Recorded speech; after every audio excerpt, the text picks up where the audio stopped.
Sanjeevan Netralaya retina care centre.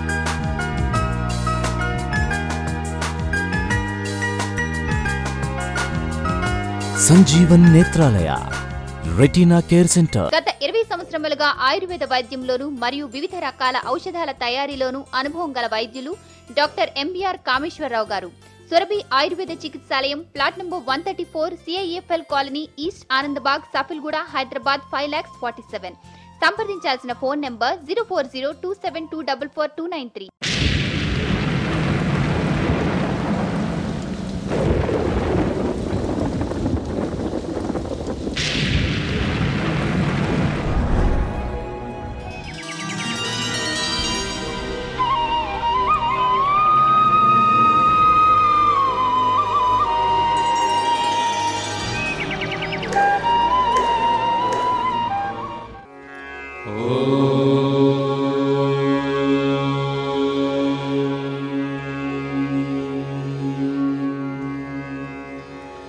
Bhaktimala TV ప్రేక్షకులందరికీ నమస్కారములు.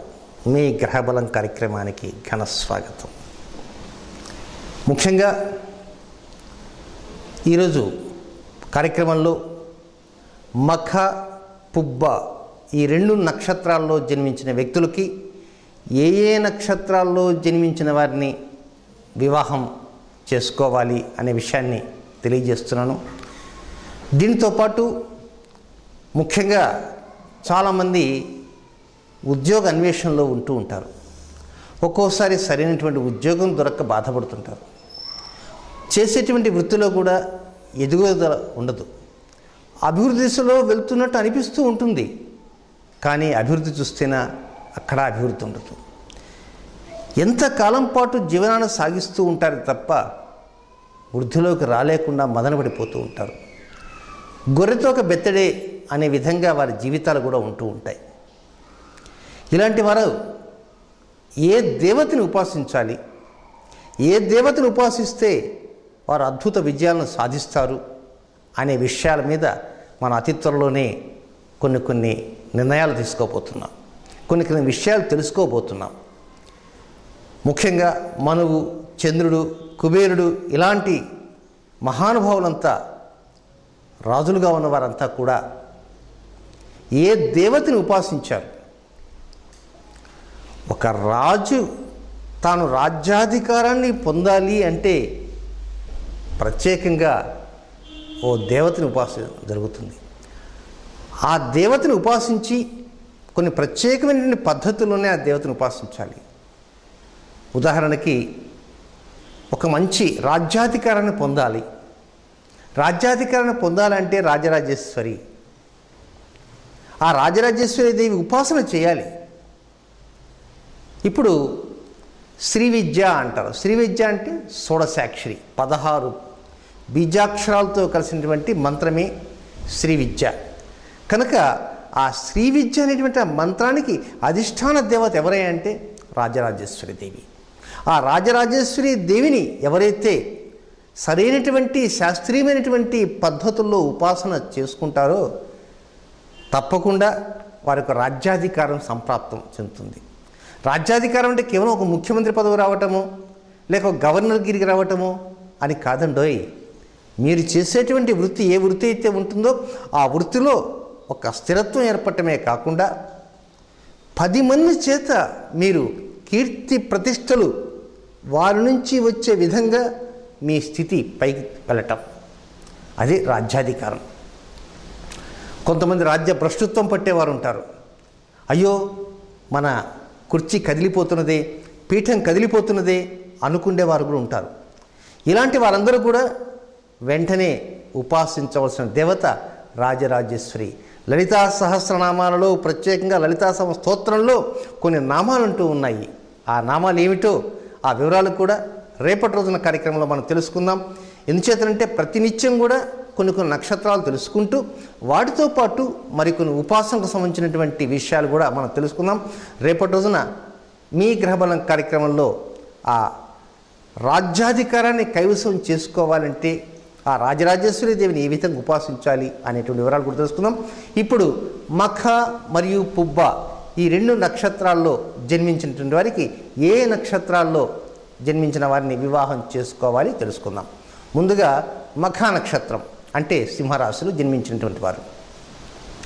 అనుకూల నక్షత్రాలు ఏమిటంటే పుబ్బ, పూర్వాషాఢ,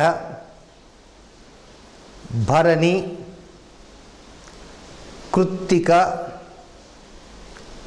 ఉత్తర, ఉత్తరాషాఢ 1వ పాదము మాత్రమే అంటే ధనురాశి. ధనిష్ట 3, 4 పాదాలు అంటే కుంభరాశి. మృగశిర, చిత్త, స్వాతి, శతభిషం,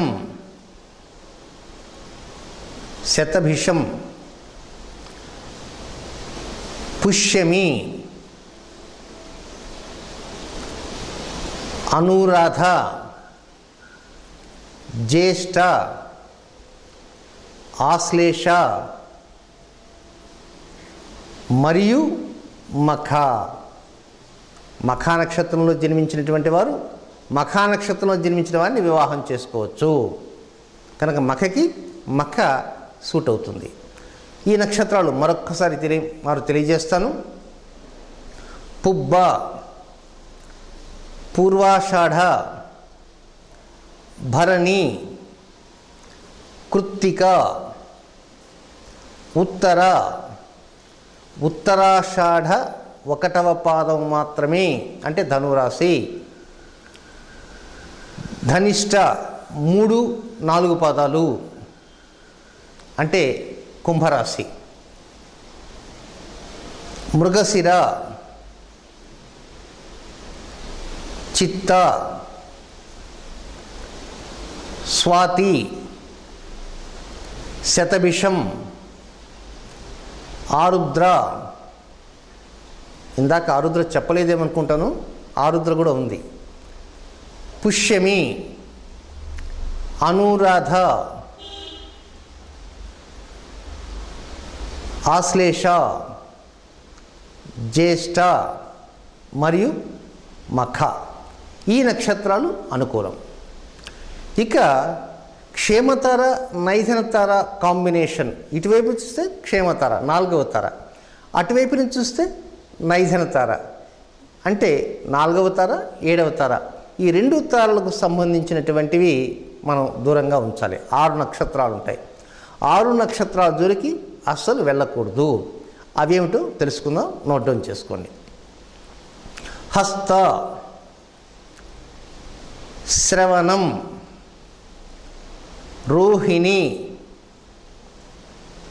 పునర్వసు, విశాఖ, పూర్వభాద్ర. ఈ 6 నక్షత్రాలు మరొకసారి చెప్తాను. హస్త, శ్రవణం, రోహిణి, పునర్వసు, విశాఖ, పూర్వభాద్ర. ఈ 6 నక్షత్రాలు తారాబలంతో అద్భుతంగా ఉంటాయి. ఒకవైపు నుంచి చూస్తే, రెండో వైపు నుంచి చూస్తే చాలా ప్రమాదకరంగా ఉంటాయి. కనుక ఈ 6 నక్షత్రాలను కూడా విసర్జించాలి. వీటితో పాటు షష్టాష్టకాలుగా ఉన్నటువంటి నక్షత్రాలు మరికొన్ని విసర్జించవలసిన నక్షత్రాలు ఉన్నాయి. అవి కూడా తెలుసుకుందాం. అవేమిటంటే ఉత్తర 2, 3, 4 పాదాలు. ఉత్తర 2, 3, 4 పాదాలు అంటే మకర రాశి. ధనిష్ట 1, 2 పాదాలు అంటే అది కూడా మకర రాశి. ఉత్తరాభాద్ర, రేవతి, అశ్విని మరియు మూల. ఈ నక్షత్రాలన్నీ మరొకసారి తెలియజేస్తాను, నోట్ డౌన్ చేసుకోండి.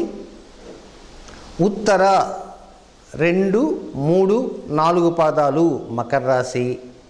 అదే మకర రాశిలో ధనిష్ట 1, 2 ఉంటుంది.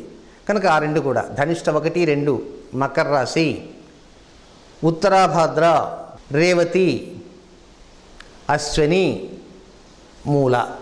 ఈ నక్షత్రాలు మనం విసర్జించాల్సిన నక్షత్రాలు. ఆ తర్వాత నెక్స్ట్ నక్షత్రాన్ని వెళ్ళిపోదాం. పుబ్బ నక్షత్రం, దీన్నే పూర్వ పలుగుని అని కూడా అంటారు. పుబ్బ, ఈ నక్షత్రంలో జన్మించినటువంటి జాతకులు ఏ ఏ నక్షత్రాల్లో జన్మించిన వారిని వివాహం చేసుకోవచ్చు తెలుసుకుందాం. అవేమిటంటే ఉత్తరాషాఢ 1వ పాదము మాత్రమే అంటే ధనుస్సు రాశి, కృత్తిక, రోహిణి, హస్త, శతభిషం, ఆరుద్ర, స్వాతి, విశాఖ, పూర్వాభాద్ర 1, 2, 3 పాదాలు. పూర్వాభాద్ర 1, 2, 3 పాదాలు అంటే కుంభరాశి. ఆ తర్వాత అశ్వని,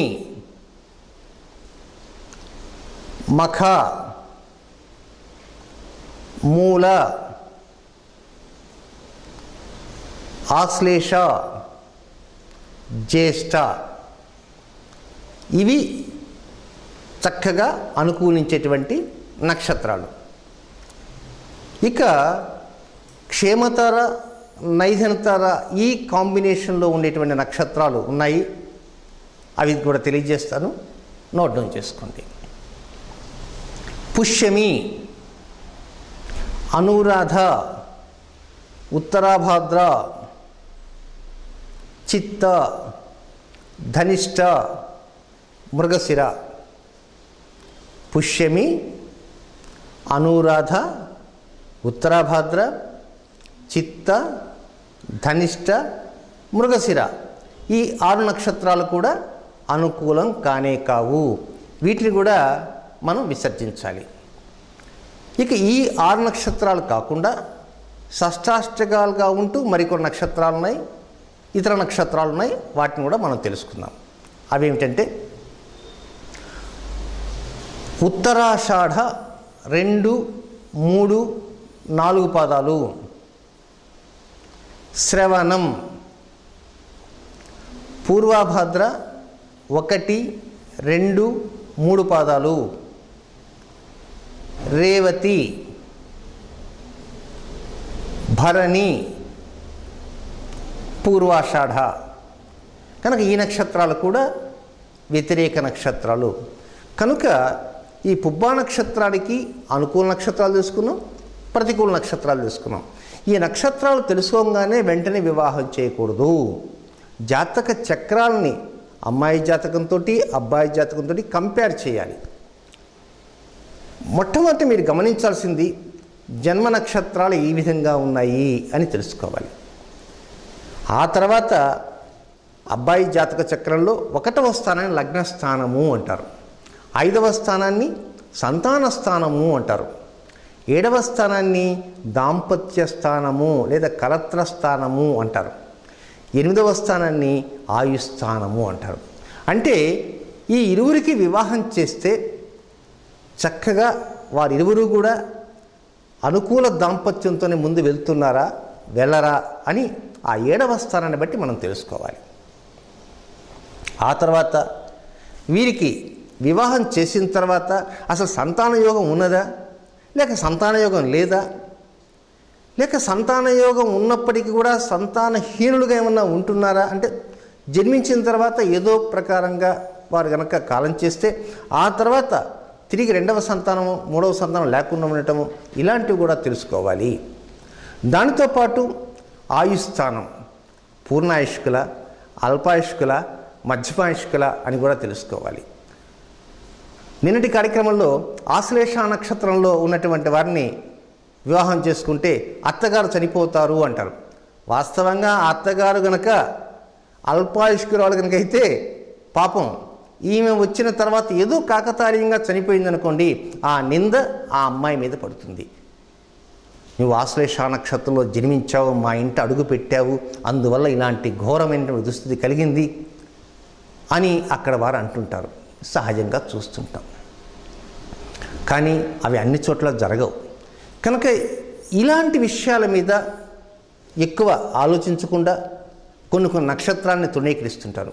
మూలా నక్షత్రంలో వివాహం చేసుకోకూడదు, మూలా నక్షత్రం వివాహం చేసుకుంటే ఇంకా వారు ఏమిటి, వారి స్థితిగతులు ఏమిటి? మూలా నక్షత్రంలో మొదటి పాదం ఏమిటి, రెండవ పాదం ఏమిటి, మూడవ పాదం ఏమిటి, నాలుగవ పాదం ఏమిటి, అలాగే జ్యేష్ఠ నక్షత్రం, ఆశ్లేష నక్షత్రం, ఇలాంటి కొన్ని నక్షత్రాలు ఉండంగానే పాపం ఇంకా వారి వివాహం కాకుండా కూడా ఉంటున్నటువంటి పరిస్థితి ఈ రోజుల్లో. మిడిమిడి జ్ఞానంతో, తెలిసి తెలియని మాటలతోటి చెప్పేటువంటి సిద్ధాంతులు, జ్యోతిష్య పండితులు ఎక్కువైపోతున్నారు. టీవీలు ఎక్కువైపోతున్నాయి, టీవీల్లో చెప్పేటువంటి సిద్ధాంతులు ఎక్కువైపోతున్నారు.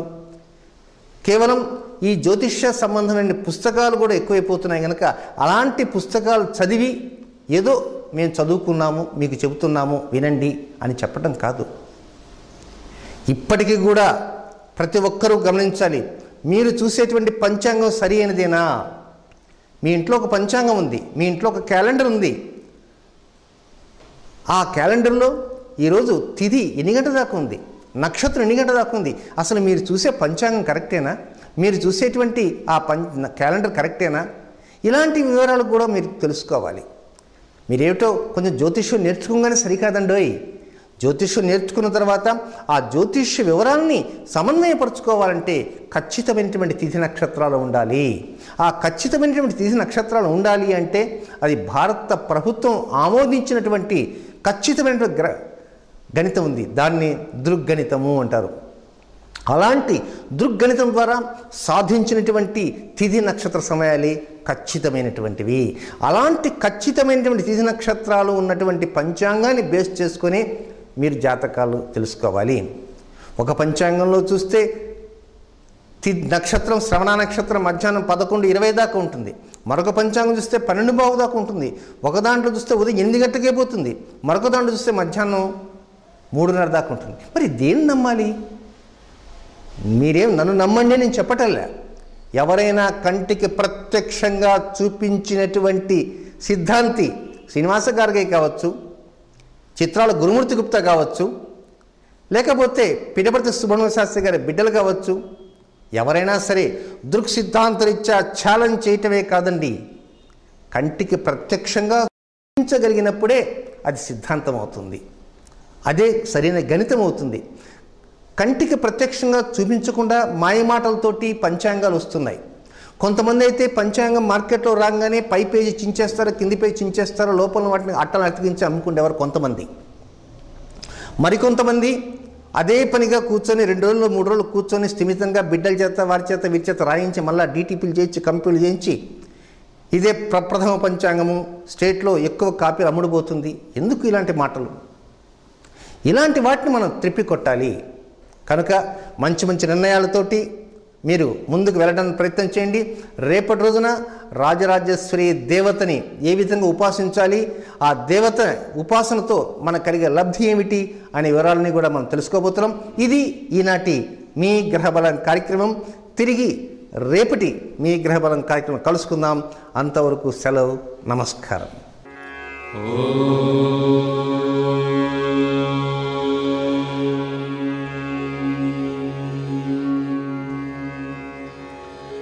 Sanjeevan Netralaya retina care centre.